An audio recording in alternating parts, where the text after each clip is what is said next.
Good morning. Namaste. This is Dr. Uma Keduvetal, Department of Food Biotechnology, Faculty of Agricultural and Veterinary Sciences, JOT Vidyapeeth Women's University.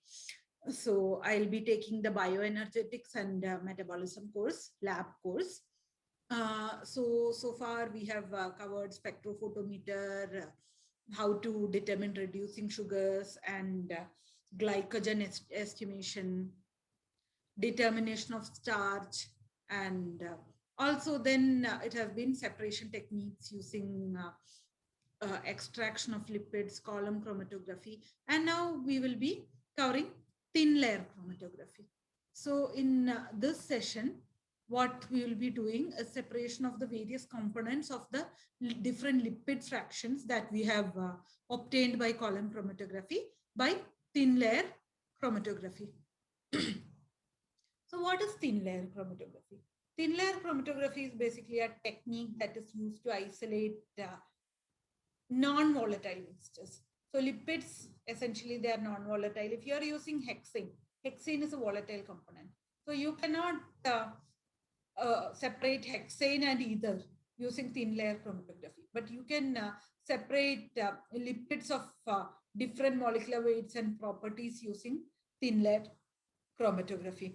And then the experiment is conducted either on a sheet of aluminum foil, plastic or glass, which is coated with a thin layer of adsorbent material. Now, what all are the adsorbent materials that are normally used? So the adsorbent materials normally used will be either aluminum oxide, cellulose or silica gel. So we can either make the coating ourselves by taking a glass and making an even coating of the material on it, or else prepared plates are available in the market which can be used for that. Now, the thin layer chromatography also follows this similar concept, because most of the chromatographic separation is dependent on the retention factor. There will be a mobile phase and there will be a stationary phase, and however the solutes are traveling through the column will be dependent on the relative affinity of the solutes for the mobile phase and the stationary phase. So depending on that, one solute can move up to a certain point, another solute can move up to a different point, and that way. So that is the same factor that will be used in thin layer chromatography as well. And as I had told earlier, this also uses the uh, principle of retention factor for the various different solutes. So the higher the retention factor of a material, that is higher it has traveled like along with the solvent, then faster it will be eluted. Lower the RF, slower it will be eluted. So depending on that, we will have the retention factor of the solutes. Now, like other chromatographic techniques, thin layer chromatography also depends on the separation principle. And so here we will be using a mixture of solvents. And so the three solvents will, here what solvents we are going to use is petroleum ether, diethyl ether and acetic acid, and they have different polarity. And so we will be using a high ratio, like 84% will be petroleum ether, 15% will be diethyl ether, and 1% will be acetic acid. So the lipids will be moving in different ratios for these three solvents, and these three solvents will also be moving at different rates in the on the solid phase. So what we will be doing in thin layer chromatography, I will show you an image for that. Yeah.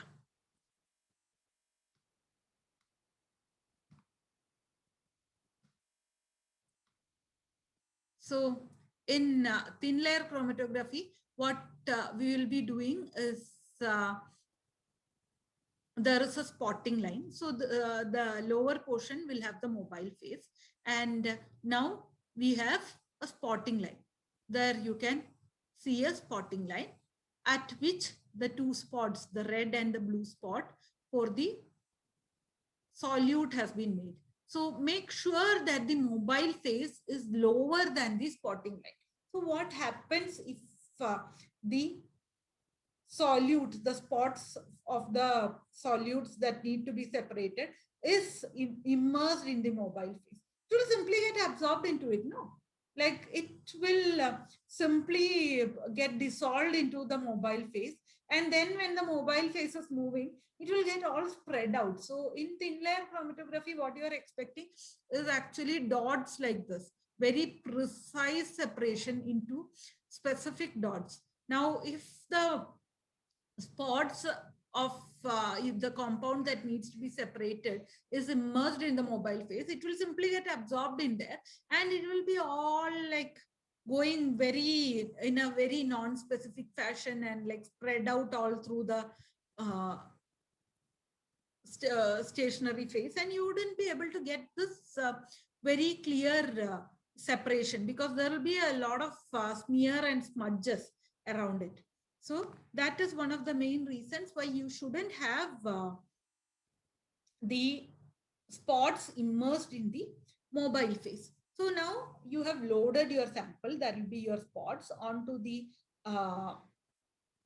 your glass sheet that will be below the spotting line, and you have kept it in the thin layer chromatography chamber. There will be a box into which you will be keeping it. So, and once that is done, you will let the solvent move and get absorbed onto the stationary phase, and with that your solutes will also move. And because it is being done for a very specific time, like only until the solvent phase moves to just about like near the border of the glass plate that is being used for the thin layer chromatography. It's only until then that we will be conducting the experiment.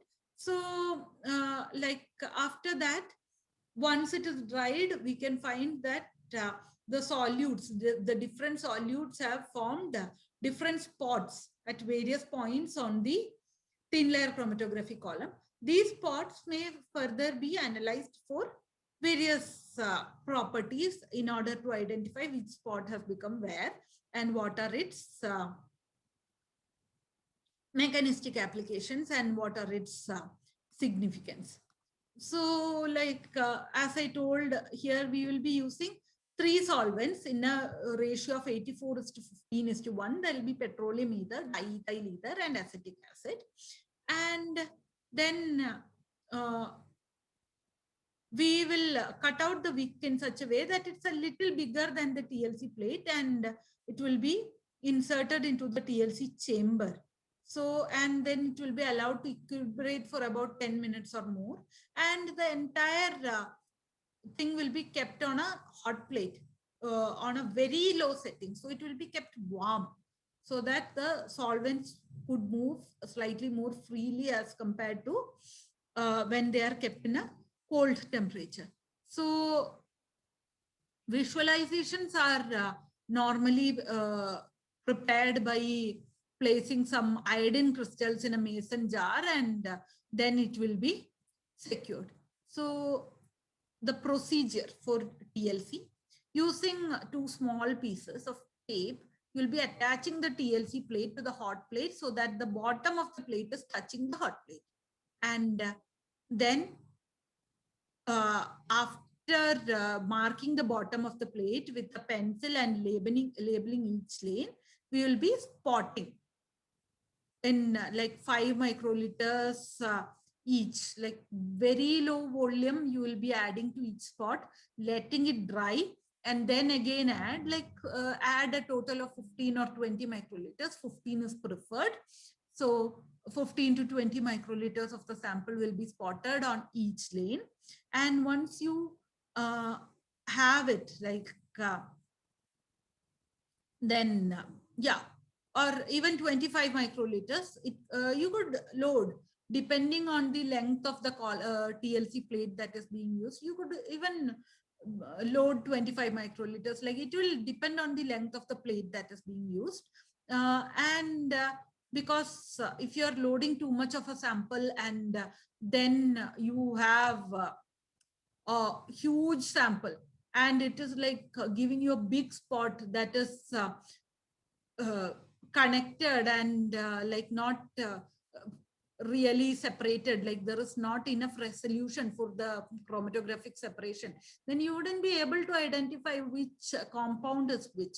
So the loading sample volume will also be dependent on the length of the TLC plate that will be used. So that is actually one of the major drawbacks of thin layer chromatography.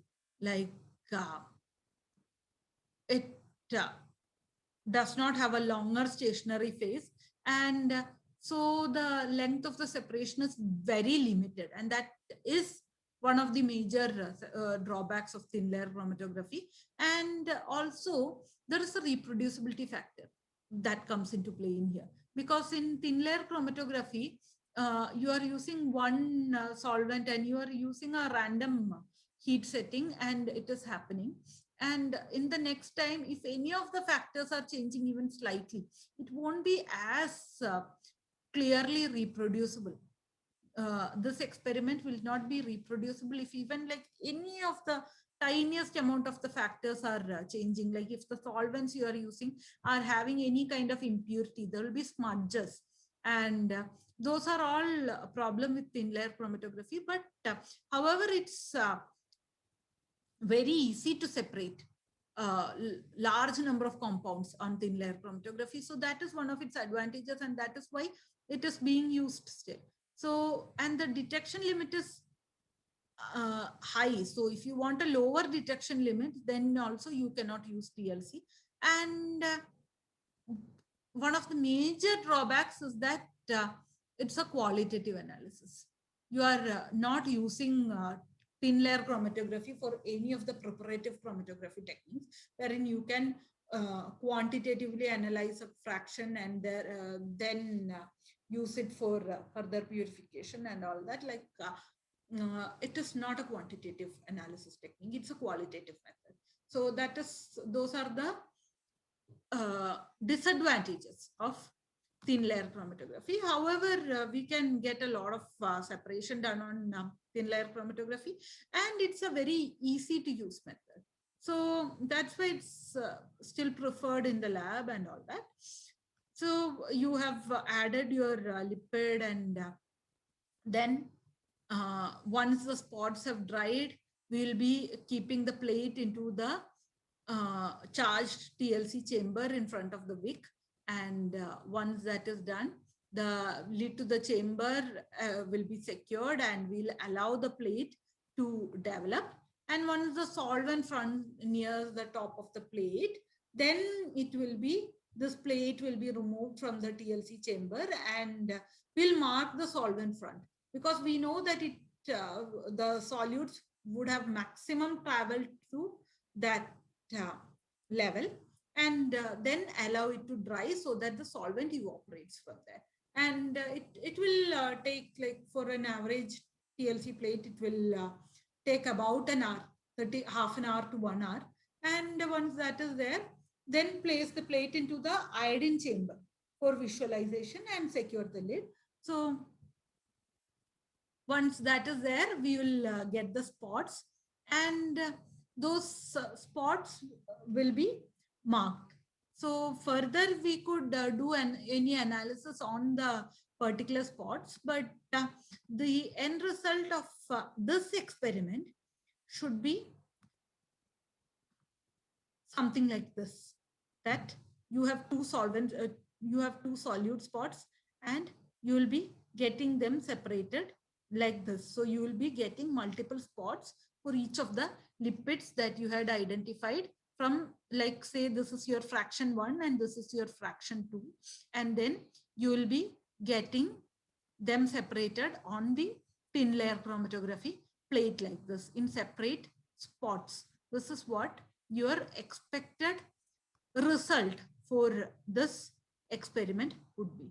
So with this, you have extracted the lipid using a Soxhlet apparatus, then separated it into various fractions using column chromatography using silica gel, and then finally, excuse me, used thin layer chromatography in order to further separate the lipids. So that is the final result that is expected out of this lipid extraction protocols.